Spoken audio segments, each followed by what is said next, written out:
Painted painless learning.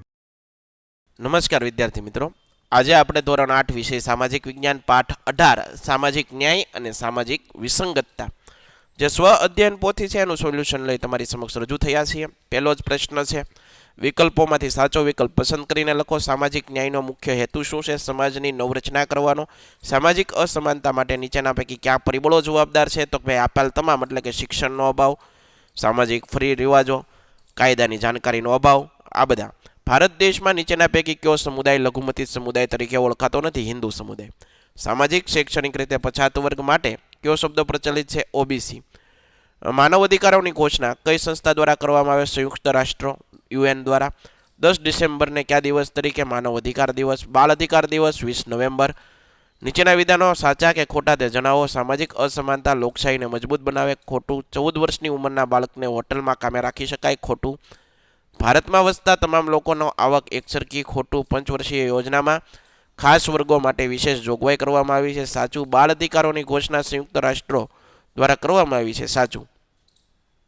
નીચે આપેલી ખાલી જગ્યા પૂરો. ભારતીય સમાજ પરંપરાગત સમાજ તરફથી ખાલી જગ્યા સમાજ તરફ ઝડપથી ગતિ કરી રહ્યો છે. આધુનિક લોકો ખાલી જગ્યાના અભાવે સમાજમાં મળતા લાભોથી વંચિત છે. શિક્ષણના.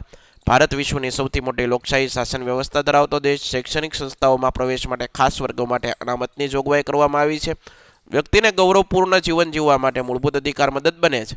મિત્રો, હજી સુધી તમે અમારી પેન્ટેડ એપ્લિકેશન ડાઉનલોડ નથી કરી તો આજે જ ગૂગલ પ્લે સ્ટોર ઉપર જાઓ અને પેન્ટેડ એપ્લિકેશન ડાઉનલોડ કરી લો, જેની અંદર તમને દરેક વિષયના સ્વાધ્યાય પોથી, એકમ કસોટી, સ્વ અધ્યયન પોથીના સોલ્યુશનના વિડીયો, સોલ્યુશન સાથે ઉપરાંત તમને ધોરણ 9 10ના વિદ્યાર્થીઓ માટે લાઈવ વિડીયો લેક્ચર્સ, આ ઉપરાંત દરેક વિષયના પીડીએફ પણ તમને પ્રોવાઈડ કરવામાં આવશે.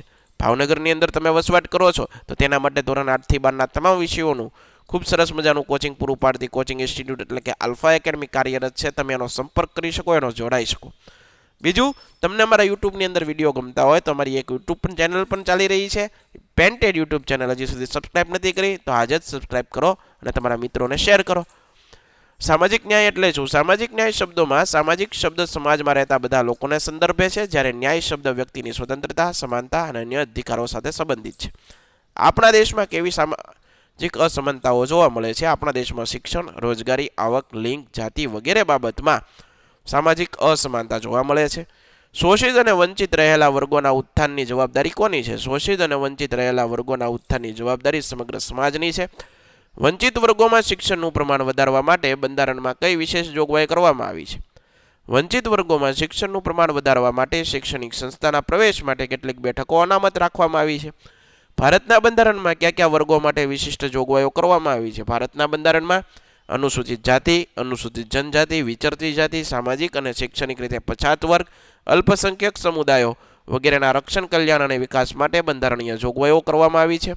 નીચેના પ્રશ્નોના ઉત્તર આપો. બાળકોને કયા કયા અધિકારો આપવામાં આવ્યા છે? જાતિ, રંગ, લિંગ, ભાષા, ધર્મ કે રાષ્ટ્રીયતાના ભેદભાવ વિના જીવન જીવવાનો જન્મસિદ્ધ અધિકાર. માતા પિતા દ્વારા બાળકોનું યોગ્ય રીતે પાલન પોષણ કરવાનો અધિકાર.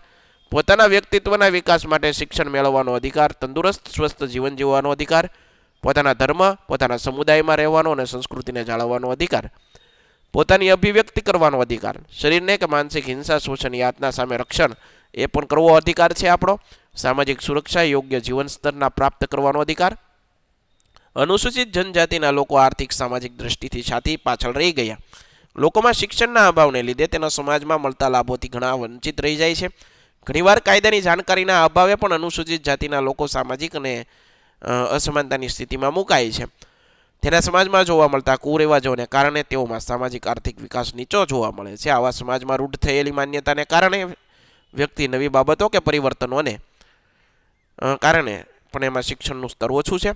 સામાજિક અસમાનતા માટેના જવાબદાર કારણો કે લોકોમાં શિક્ષણના અભાવે તેના સમાજમાં મળતા લાભોથી ઘણીવાર વંચિત રહી જાય. ઘણીવાર કાયદાની જાણકારીના અભાવે પણ સામાજિક અસમાનતાની સ્થિતિ ઊભી થાય છે. સમાજમાં જોવા મળતા કુરિવાજોને કારણે તેમાં સામાજિક વિકાસ નીચો જોવા મળે. સમાજમાં રૂઢ થયેલી માન્યતાઓને કારણે નવી બાબતો કે પરિવર્તનોને સ્વીકારવા દુર્લક્ષ સેવે છે, જેથી સામાજિક વિકાસ રૂંધાય છે.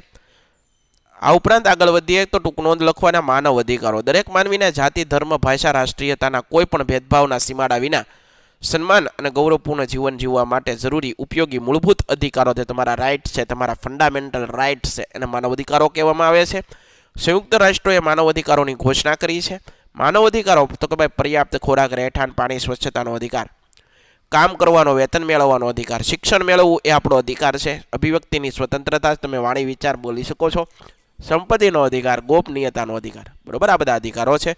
સામાજિક અસમાનતા વિશે આપણે સંકલ્પના સમજાવી છે કે સમાજમાં બધા વ્યક્તિઓના વ્યક્તિત્વના વિકાસ માટે સરખા અધિકારો અને તકો ન હોવાની સ્થિતિને લીધે સર્જાતી પરિસ્થિતિને સામાજિક અસમાનતાની પરિસ્થિતિ કહેવાય.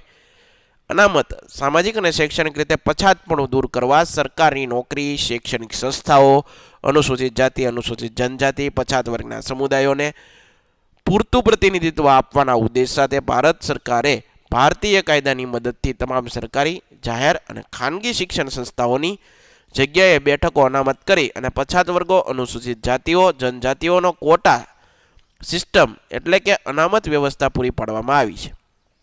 આત્મનિર્ભર, આત્મનિર્ભરતા એટલે કોઈ બીજા ઉપર આધારિત ના રહેવું. ઉદાહરણ તરીકે સમજાવું તો ધારી લો કે કોઈ કારણવશાત તમે ઘરે એકલા રહો છો અને તમારે ટક જમવા માટે તમારા સગા સંબંધીને ત્યાં અથવા તો રેસ્ટોરન્ટ જવું પડે. હવે તમે જાતે જમવાનું બનાવતા શીખી લો તો તમે પછી રાંધીને જમવાનું શરૂ કરો છો. માનવ અધિકારો એટલે દરેક માનવીને જાતિ, ધર્મ, ભાષા કે રાષ્ટ્રીયતાના કોઈ પણ ભેદભાવ વિના સન્માન સાથે ગૌરવપૂર્ણ જીવન જીવવા માટે જરૂરી ઉપયોગી મૂળભૂત અધિકારોને માનવ અધિકાર કહેવાય છે. જોડકા જોડવાના છે. માનવ અધિકાર દિવસ ક્યારે ઉજવવામાં આવે છે તો એમાં ગોપનીયતાનો અધિકાર 10 ડિસેમ્બર છે તો એને માનવ અધિકાર દિવસ. બાળ અધિકાર તેની અંદર શું આવશે? શિક્ષણ મેળવવાનો અધિકાર. 20 નવેમ્બરને કેવો દિવસ તરીકે ઓળખવામાં આવે છે તો બાળ અધિકાર દિવસ. આશા રાખું મિત્રો તમને આ સોલ્યુશન ગમ્યું છે. ફરીવાર નવા સોલ્યુશન સાથે મળશું.